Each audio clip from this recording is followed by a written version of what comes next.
Hello and welcome to Lady Di's Book Club. Today I'm going to talk to you about one of the one of the audiobooks I have been listening to. It is The Perfection Trap, Embracing the Power of Good Enough by Thomas Curran. Some of you may have already listened to this or read this. I chose it because I have been on a kick of trying to build new habits and trying to figure out how to change what's going on with me. I've always been a perfectionist. I struggle with putting things off, procrastination like crazy. If I can't do it right or can't get it to look like what's in my head, sometimes I don't even start. I don't finish things properly. And I thought that maybe this would be a good book to help. The book started out really nice. I found out that 30% of perfectionism is actually a DNA trait. Our parents gave it to us. It doesn't hit everybody. It actually starts with DNA genetics. 30% of the perfectionism in your life or not. Guess what? If you don't have that gene, you're actually probably living a lot happier than the rest of us that do have it. The rest of it, there's 3 different kinds of perfectionism according to Dr. Curran. There is self-oriented perfectionism where we feel like we have to get things right. It's in our nature. We want to do our best. We want to put our best foot forward. We want to do nothing less. And if it's not perfect, we're going to either do it again or probably like me, you kind of procrastinate or quit, right? If you don't get it right, you don't even try type of thing. That is self-oriented, yeah, something like that. Self-oriented perfectionism. The second one is social perfectionism. Socially, okay, let me back this up again. We have 30% of our DNA. 30% of perfectionism comes from our DNA, right?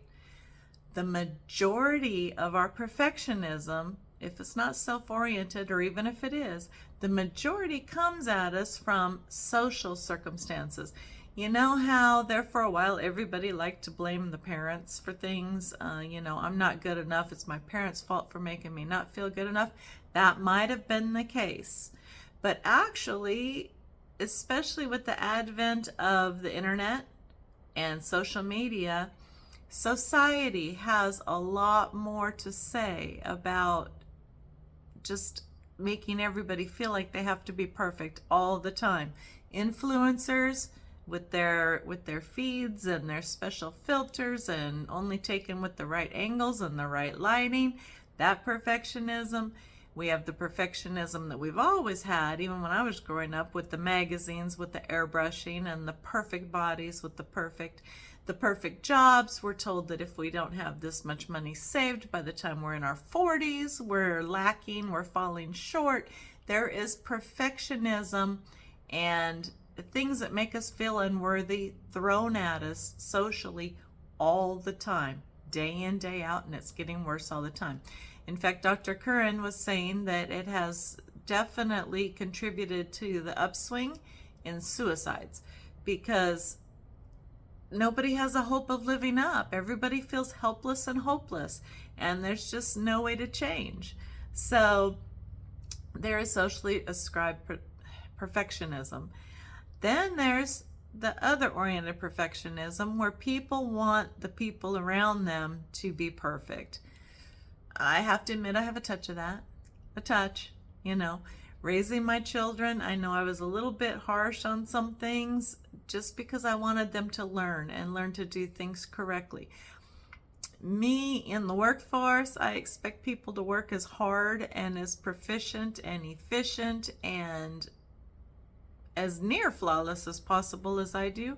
And I realize that's not possible. It's just not possible. Everybody's different. Everybody has different styles. It has taken a long time for me to get more comfortable with going, okay, back it up, slow it down. I'm not yelling at coworkers or anything, so don't look at me like that. But I do in my mind think, well, if I can get this and this and this and this and this done, but they're only getting this done, what's wrong? You know, do we keep them? Is it worth keeping them? Things like that.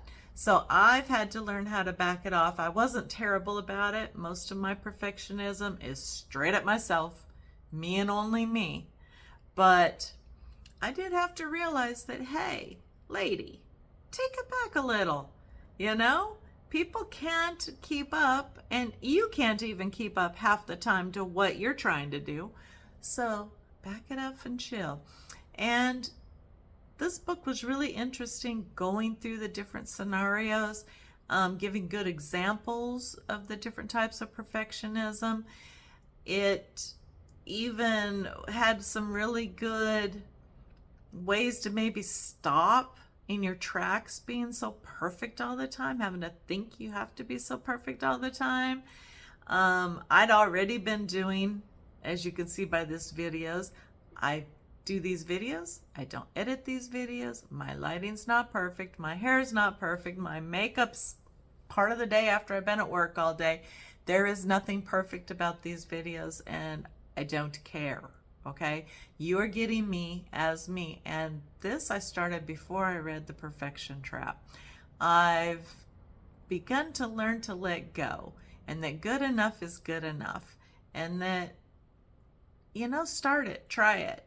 You just might like it. You might, it might be interesting, it might not, you know. So just do it. Like Nike says, just do it, right?